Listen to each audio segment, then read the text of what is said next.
Welcome to iDream legal talk. నేను Udayasri, high court advocate Nageswararao పూజారి గారు మనతో ఉన్నారు. మాట్లాడదాం.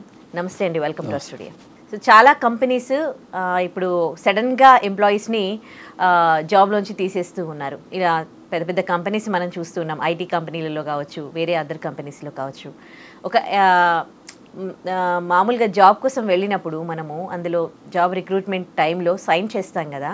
సో మనం సైన్ చేసేటప్పుడు ఎలా కేర్ఫుల్, ఏ విషయంలో మనం చాలా కేర్ఫుల్గా ఉండాలి? ఇప్పుడు జనరల్గా ఏంటంటే ఎక్కడైనా కూడా ఒక ఎంప్లాయ్మెంట్ కాంట్రాక్ట్ అంటూ అయితే ఉంటుంది. మనకు పెద్ద పెద్ద జాబులు చేసేటప్పుడు కానీ, ఐటీ జాబులు కానీ, బ్యాంకింగ్ వ్యవస్థలో కానీ చేసినప్పుడు కంపల్సరీ మనకు ఎంప్లాయ్మెంట్ కాంట్రాక్ట్ అనేది కంపల్సరీ ఉంటుంది.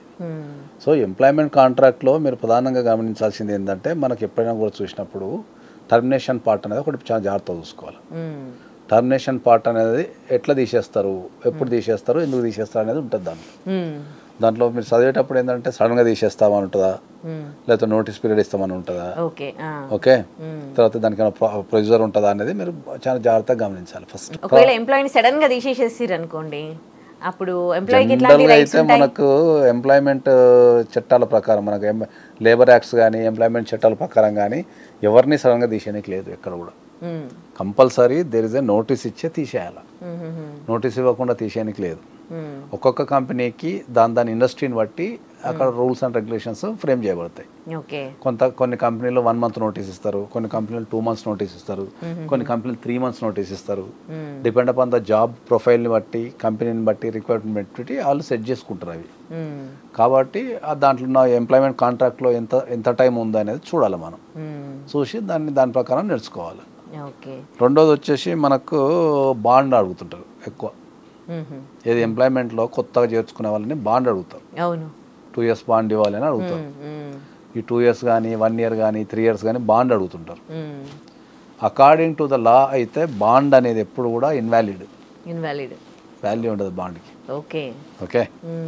సో ఏంటంటే కంపెనీలు ఏం చేస్తాయంటే ఏంటంటే వాళ్ళ మీద ఇన్వెస్ట్మెంట్ పెట్టడము, ట్రైనింగ్ ప్రోగ్రాంలు ఇవ్వటము, వాళ్ళని ట్రైన్ చేసుకుంటారు, ముందు ట్రైన్ చేసుకొని పని చేయించుకుంటారు. సో వీళ్ళు సడన్గా ట్రైనింగ్ అయిన తర్వాత సడన్గా మానేస్తే మళ్ళీ వీళ్ళకి ఇబ్బంది అవుతుంది కదా అని చెప్పేసి బాండ్ రాసుకుంటారు ఎక్కువ. ఎక్కడన్నా బాండ్ రాశారంటే దాని అర్థం వాళ్ళకు స్కిల్డ్ డెవలప్మెంట్ ప్రోగ్రాంలో భాగంగానే వాళ్ళని బాండ్ రాసుకుంటారు. వాళ్ళకు ట్రైనింగ్ ఇచ్చి వాళ్ళ మీద ఇన్వెస్ట్మెంట్ పెట్టి 2-3 నెలలు 4 నెలలు 5 నెలలు జీతాలు ఇచ్చిన తర్వాత వాళ్ళని తీసుకుంటారు కాబట్టి ఆ బాండ్ రాస్తారు. ఆ బాండింగ్ రాసేటప్పుడు ఏంటంటే దాంట్లో ఏమైనా హెవీ ఫైన్స్ ఉన్నాయా అనేది చూసుకోవాలి బాగా ప్రధానంగా. కొన్ని సందర్భాల్లో 5 లక్షలు కట్టాలా, 10 లక్షలు కట్టాలా, సడన్గా మానేస్తే ఇట్లుంటే అట్లుంటే టర్మ్స్ అండ్ కండిషన్స్ ఉంటాయి. సో అవి చాలా జాగ్రత్తగా మీరు అది చేసుకోవాలి. ఒకవేళ ఎంప్లాయీ సడన్ గా మానేసింది అనుకో, మేనేజ్మెంట్ కి ఏమైనా రైట్స్ ఉంటాయా?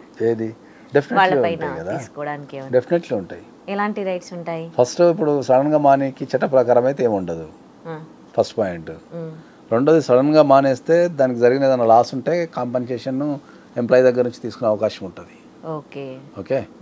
షెడ్యూల్డ్ చేయాలి ఎప్పుడైనా కూడా. నువ్వు మానేసుకునే రైట్ నీకు 100% ఉంటుంది, కానీ దాన్ని షెడ్యూల్ చేయాలి. అంటే నువ్వు కంపల్సరీ చెప్పాలా. అకార్డింగ్ టు ద మనకు ఆఫర్ లెటర్ ప్రకారము నువ్వు తగిన నోటీస్ పీరియడ్ ఇవ్వాలి. ఓకే.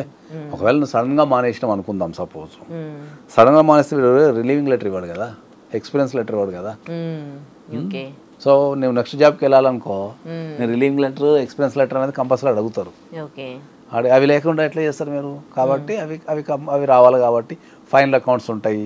ఇప్పుడు లాంగ్ టర్మ్ చేసే వాళ్ళకి బెనిఫిట్స్ ఉంటాయి. ఓకే. ఆ బెనిఫిట్స్ రావు, ఇవ్వరు, ఫైనల్ అకౌంట్స్ చేయరు, శాలరీ క్రియేట్ చేయరు. There are so many issues ఉంటాయి. సో ఎప్పుడైనా కూడా ఏ కంపెనీ అయినా కూడా ఎంట్రీ అండ్ ఎగ్జిట్ అనేది స్మూత్గా జరగాలి. ఎగ్జిట్ అండ్ ఎంట్రీ స్మూత్గా జరగాలంటే ఏంటంటే నువ్వు ఆ ఎంప్లాయ్మెంట్ ఆఫర్ లెటర్ని మీరు చాలా జాగ్రత్తగా మీరు పరిశీలించిన తర్వాతనే జాయిన్ కావాలి. ప్రొబేషన్ పీరియడ్ ఉంటుంది. ప్రొబేషన్ పీరియడ్ కొంతమందికి 6 months ఉంటుంది, కొంతమందికి 1 year ఉంటుంది, కొంతమంది 2 months ఉంటుంది. ప్రొబేషన్ పీరియడ్లో ఎనీ టైం తీసేస్తాను కూడా రాసి ఉంటుంది. చాలా ఎంప్లాయ్మెంట్ కాంట్రాక్ట్లలో మీరు ప్రొబేషన్లో ఉన్నారు, ప్రొబేషన్ పీరియడ్లో ఎనీ టైం తీసేస్తామని కూడా ఉంటుంది. అది కూడా చదువుకోవాలి. అట్లా ఒకవేళ కంపెనీస్ టు కంపెనీ మారినప్పుడు పిఎఫ్ విషయంలో ఏమైనా కంపెనీస్ ఇన్వాల్వ్మెంట్ అనేది ఉంటుందా? పిఎఫ్ విషయంలో ఎప్పుడు కంపెనీ ఇన్వాల్వ్మెంట్ ఏముండదు.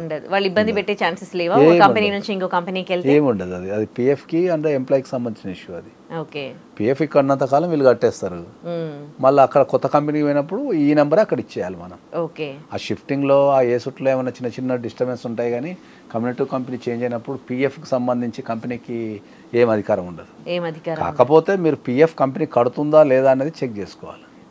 కొన్ని చిన్న లెవెల్ కంపెనీలు ఉంటాయంటే, కొన్ని చిన్న లెవెల్ ఉన్న కంపెనీలు ఏం చేస్తాయంటే పిఎఫ్ కడుతున్నాం అని చెప్పి ప్లేసిప్లో మీకు పిఎఫ్ కట్టినట్టు అవన్నీ ఇచ్చేస్తారు. వీళ్ళేమో పిఎఫ్ కడుతున్నారు కదా అని అనుకుంటారు. ఓవర్ ద పీరియడ్ పోయిన తర్వాత ఒక 3-4 సంవత్సరాలు పోయిన తర్వాత వీళ్ళకి ఎప్పుడైనా పైసలు అవసరం అయ్యే పక్కన పోతే అక్కడ అసలు పిఎఫ్ఏ ఉండదు. వాళ్ళ మీద చీటింగ్ కేసు పెట్టాల్సిందే. కొన్ని చిన్న లెవెల్ కంపెనీలు, స్టార్ట్అప్ కంపెనీలు, ఒక 20 మంది పనిచేసేటోళ్ళు, 50 మంది పనిచేసేటోళ్ళు, కొత్తగా ఎదుగుతున్న కంపెనీలలో ఇట్లాంటి మోసాలు జరుగుతుంటాయి.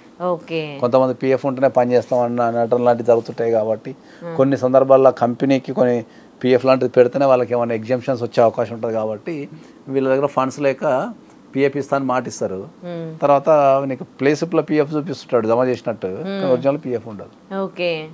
ఈ కొద్దిగా చాలా మంది పట్టించుకోరు. 2 years 3 years అయిన తర్వాత ఏదో అవసరం వచ్చినప్పుడు చూస్తే లాస్ట్ పిఎఫ్ ఉండదు.